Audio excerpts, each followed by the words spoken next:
پورا جو یہ علاقہ ہے مشرق وسطیٰ کا اور یہ جو ساری کی ساری صورتحال ہے یہ بہت ہی چینج ہو رہی ہے.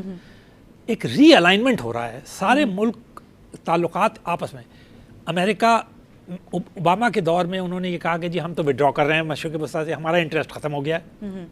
مگر مشرق وسطیٰ میں خود اتنی غیر معمولی قسم کی خانہ جنگیاں ہو رہی ہیں. آپ نے دیکھا شام کے اندر 5.5 لاکھ مسلمان ہلاک ہو چکے ہیں. بشار الاسد اور ان کی اپوزیشن لڑائی, ایران وہاں پر انوالو ہے, عرب دوسری طرف انوالو ہیں, اور نتیجہ یہ ہے آپ نے ابھی ہال آف حلب دیکھا ہوگا جس کے اندر اتنی بے دردی سے مسلمانوں کی ہلاکتیں ہوئی ہیں. رشیا اس میں انوالو ہو گیا, پورا یورپ اس کے اندر انوالو ہو گیا, 1.5 کروڑ سے زیادہ لوگ جو ہیں مہاجرین ہو گئے ہیں. یہی حال اس کا ہے عراق کا, وہ بھی. دوسرے صومالیہ کو آپ دیکھیں, یمن کو دیکھیں, سارا مڈل ایسٹ جو ہے وہ ٹرمائل کے اندر ہے.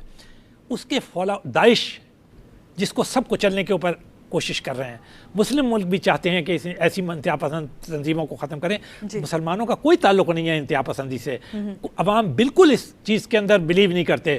میں سمجھتا ہوں حکومتیں بھی شاید نہیں کرتی, لیکن کہیں نہ کہیں غلطیاں ہوئی ہیں کہ جس کی وجہ سے اس قسم کے ملٹری آؤٹ فٹس جو ہیں اس قسم وہ پنپ گئے, اور اس قسم کا وہ ہم ہی کو مار رہے ہیں. صحیح, وہ یہ دہشت گرد تنظیمیں. تو اس کے سارے فال آؤٹس جو ہیں وہ یہاں تک پڑ رہے ہیں. ابھی کیا کہا گیا کہ جی داعش جو ہے وہ افغانستان کے اندر بھی جڑ پکڑ رہی ہے, اور وہ پاکستان میں بھی. آپ دیکھیں نا, وہ یہاں انہوں نے ابھی ایک اس دھماکے کی ذمہ داری انہوں نے بھی قبول کی ہے, اور ان کے سے جو ریلیٹڈ تنظیمیں ہیں وہ بھی قبول کر رہی ہیں.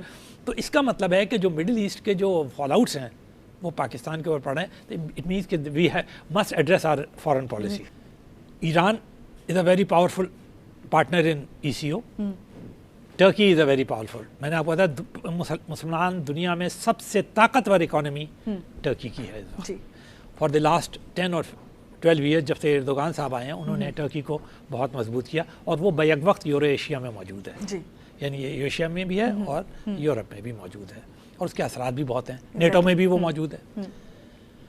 ایران شام میں بڑی بری طرح سے انوالو ہے, عراق میں انوالو ہے, مڈل ایسٹ میں انوالو ہے, یمن میں انوالو ہے. ٹرکی اپوزیشن کو فیور کرتا ہے, عربوں کو فیور کرتا ہے. ایران, آپ نے دیکھا کہ سائیڈ لائنز کے اوپر صدر حسن روحانی اور صدر اردوغان کی اسلام آباد میں ملاقات ہوئی ہے, اور آج اس ملاقات کے بارے میں ایک اسٹیٹمنٹ بھی جاری ہوا ہے کہ انہوں نے کوشش کی ہے کہ اپنے معاملات کو یعنی کسی نہ کسی طرح سالو کریں. تو اس کا مطلب یہ ہے کہ یہ جو آپس کا تناؤ ہے کہ انہوں نے سائیڈز لی ہوئی ہیں یہ اس کانفلکٹ کے اندر مڈل ایسٹ کے, یہ ہر جگہ ریفلیکٹ ہوتا ہے.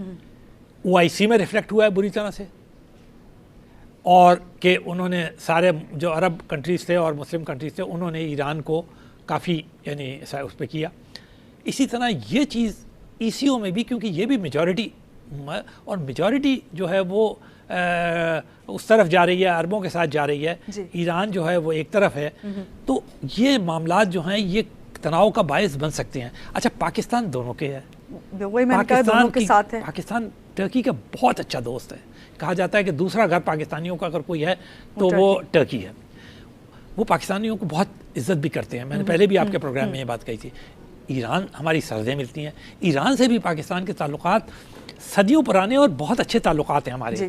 اور حسن روحانی صاحب سے پہلے تو ذرا تناؤ تھا, لیکن انہوں نے آ کر کافی, لیکن جاوید ظریف صاحب خود آئے جو کہ بہت مشہور اس وقت فارن منسٹر ہیں, پھر حسن روحانی خود آئے. اور آپ کو معلوم ہے مئی میں ایران میں الیکشن ہونے والے ہیں, and again they are going for a presidential election. تو اس سے پہلے صدر روحانی کا آنا, he is standing for that, یہ بڑی سگنیفیکنٹ ہے. تو اور وہاں ترکی سے ملاقات کرنا, اس کا مطلب ہے پاکستان نے کوئی نہ کوئی ایسا رول پلے کر رہا ہے کہ وہ ان برادر ملکوں کو, اس کی خواہش یہ ہے کہ وہ نزدیک آئیں, اور انہوں نے کوشش بھی کی جس نے آپ نے کہا تنظیموں میں, کیونکہ یہ دیکھیں نا, یہ تو عوام کے فائدے کے لیے قائم کی گئی ہیں, اکنامک کوآپریشن کے لیے قائم کی گئی ہیں. اگر اس میں وہ آپ کا سیاسی اور ملٹری انٹرسٹ بھی ریفلیکٹ ہونے لگا تو پھر یہ معاملات آگے نہیں بڑھ پاتے.